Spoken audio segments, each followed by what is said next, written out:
It was just another winter afternoon in Darvisha, the kind where the wind slices through even the thickest shawl. I stood outside the gate of our home, clutching the folds of my coat tighter, waiting for Yasir to pull the car around. Snowflakes floated gently from the gray sky, landing on the edges of my hijab like hesitant thoughts. Everything felt oddly quiet and lonely. Yasir had been driving for us for a little over 3 months, an arrangement my husband made before leaving for Dubai again. He always ensured I had what I needed, except for the only thing I truly wanted: him. He said this phase wouldn't last long. That business was better abroad. But months turned into years, and silence became my breakfast companion, my evening guest. Yasir was young, maybe 4 years younger than me. Always respectful, never intrusive. He barely spoke unless spoken to, and when he did, his voice was soft, like the hush of leaves in early prayer. He never looked directly at me, choosing instead to keep his eyes on the dashboard or the ground. There was a strange comfort in that, an unspoken boundary that made me feel safe. That day I had gone to the market. Yasir helped me carry the groceries into the yard, his fingers red and raw from the cold. I watched as he blew on them discreetly, and I don't know why, but I found myself asking, "Would you like some tea?" His eyes lifted slightly, surprised. He hesitated, then offered a gentle, "Thank you, sister." I brought out 2 cups on a tray. We didn't step inside. We just stood there, near the gate, 2 strangers with nothing in common but the stillness between our fingertips. He took a sip and murmured that it was warm, then stared down at the snow-covered ground. I noticed a faint tremble in his breath. Not from the cold, I thought. Or maybe I wanted it to be something more. Maybe I imagined it. The next day nothing was said. No mention of tea. No glance that lingered. But something had shifted. I began watching him more often through the rearview mirror, tracing the shape of his hands on the steering wheel. I listened, more intently to the pauses between his words. And when there were no words, I felt their absence in my chest. I knew what I was doing. I wasn't foolish. I told myself I was just being kind, just filling silence. But I had already begun to crave that silence, his silence, when he wasn't around. That's where it started. Not with a touch, not with a word. Just a cup of tea offered on a winter afternoon, and a silence that spoke louder than anything we could have said. After that, we didn't need to acknowledge it. The air between us had changed, heavier, charged with unsaid things we were both too careful to name. I started waking earlier, getting dressed more slowly. I dabbed rose oil behind my ears, even though I knew it was foolish. I told myself a woman should take care of herself. That's what I believed. Or maybe what I needed to believe. Yasir began to speak more. Not much, but just enough. Comments about the traffic, stories from his village. I responded too easily, asked questions I didn't need to. I smiled more. Sometimes I even laughed. Not loudly, just enough to surprise myself. I couldn't remember the last time someone had made me laugh. Our conversations grew longer, almost reluctant to end. I told him how I used to read novels before life got in the way. He mentioned a poem his grandfather used to recite, something simple about longing and distance. But the way he spoke it, softly, like something sacred, made my chest ache. I turned my face, pretending to check my phone, hiding the warmth in my cheeks. My husband hadn't called in 4 days. When he finally did, the call lasted 3 minutes. He talked about delays in shipping, new clients, and wrapped up with a quick, "Take care." Not once did he ask how I was. When the call ended, I stared at the screen for a long time. The silence on the line felt heavier than his words. I began noticing everything about Yasir. The way he gripped the steering wheel with one hand when he was relaxed. How he leaned slightly to the right when reversing. And the way he always cleared his throat before speaking, like his words had to ask permission before being heard. I wondered if he noticed me too. The gentler tone in my voice. How I sat a little straighter when he opened the car door. The quiet pauses I left hanging in the air, hoping he might fill them with something more. One evening, a heavy snowfall made the roads nearly impossible to drive on. We waited in the driveway, trapped by the storm. I asked him to step into the entryway, to keep warm, just for a few minutes. We didn't speak much, just stood there with cups of tea in our hands, listening to the wind rage outside. At one point, our eyes met. Only for a second. But it said everything. There was no flirtation, no accidental touch, just something that passed between us. Recognition, maybe. Or temptation disguised as comfort. That night, I couldn't sleep. I lay in bed, eyes open in the dark, wondering where the line was, and whether I had already crossed it. I had done nothing wrong, nothing, but my prayers felt heavier, slower, like they knew something I wouldn't admit. I kept whispering to myself, "You are just being human." But a small part of me had already begun drifting, not toward Yassir entirely, but away from the certainty I once believed would never falter. It was a Thursday when I told him I needed to visit Rashtan. I said my aunt wasn't feeling well. It was a lie. There was no illness, no urgency. I just needed space.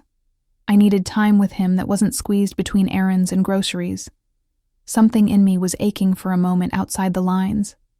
He hesitated before nodding, as if he sensed the shift, but didn't have the words for it either. We drove in silence, but it wasn't awkward. It was charged. Every turn of the wheels felt like it carried something more than motion. I stared out the window at snow-laced fields, and my heart was beating faster than I wanted to admit. At a small roadside tea house, I asked if we could stop to warm up. He agreed quietly and followed me inside. We sat across from each other, two people with too many words jammed into the space between us. I stirred my tea too long, eyes fixed on the steam instead of his face. He cleared his throat once, then again. Finally he said, "You seem distant today." I looked at him, and for the first time I didn't pretend. "Maybe because I feel too close," I said. His eyes dropped, but he didn't move, didn't speak, just waited. I don't know who moved first. Maybe it was me. Maybe it was the moment. But I placed my hand over his, and neither of us pulled away. It was the softest touch. Barely there. No one would have noticed. But I felt it echo in every corner of my body. I was trembling, and I knew he was too. He didn't smile. Didn't lean in. He just stared at our hands, then whispered, "We shouldn't." "I know," I said, but I didn't move, because I didn't want to, because some part of me had already betrayed everything I once swore I would protect. It wasn't a scandalous moment. There was no passion in it. Just a quiet collapse. A boundary giving way under the weight of something unspeakable. We sat there a while longer, not talking. When I finally pulled my hand away, it felt like letting go of something I never really had. The drive back was silent, not warm, not filled with unspoken closeness, but heavy. Guilt hung between us like a fog. I kept my eyes on the road, and so did he. By the time we reached home, I felt hollow. I thanked him quietly and stepped out of the car without waiting for him to open the door. I walked quickly into the house, as if distance could somehow undo what had already happened. I washed my hands 3 times, sat on the prayer mat. But peace didn't come, not that night, and not for many nights after. Something had shifted, something I couldn't pray away. The next morning, he didn't come. No message, no call, just absence. I waited until noon before asking the house help if she'd heard from him. She shook her head, curious but polite. I smiled too quickly and said, maybe his village needed him for something urgent. I kept telling myself the same lie, that maybe he'd come back, but he never did. No goodbye, no message, just absence. A silence that spoke louder than anything he could have said. Deep down, I knew why. He had more self-restraint than I did. He saw the line we approached and chose not to step past it. In his absence, he gave me the answer I hadn't wanted, but so badly needed. It was over before it could become something worse. But guilt doesn't vanish just because a boundary wasn't shattered. I kept whispering to myself that it could have been worse, that I hadn't committed a real sin, that no one saw. But I saw. I saw the version of myself I never imagined I'd meet. A woman with a warm home, a respected name, a husband, even if distant. And still, I had reached for what wasn't mine. Not out of malice, not out of lust, but out of emptiness. And in that emptiness, even a flicker of attention felt like salvation. Just enough to make me feel something. Just enough to lose myself. When my husband returned 3 weeks later, I greeted him with the same smile I had worn for years. He didn't notice anything different. Didn't ask where Yassir had gone. He simply arranged for another driver. Older. Reserved. Like he wanted fewer conversations and more distance. It was as if nothing had happened. For everyone else, nothing had. But inside me, something had changed. Irrevocably. I carried it everywhere. This unnamed ache. It crept into my prayers, hid behind my silences, lingered in my reflection. I stopped wearing rose oil. I stopped, holding my gaze in the mirror for too long. I didn't punish myself. I wasn't cruel, but I didn't reach for softness anymore either. I threw myself into my faith. Not out of fear, but out of need. I knew if I didn't pull myself back to the woman I used to be, I'd lose her entirely. And some part of me was still fighting for her. Some days I still think of him.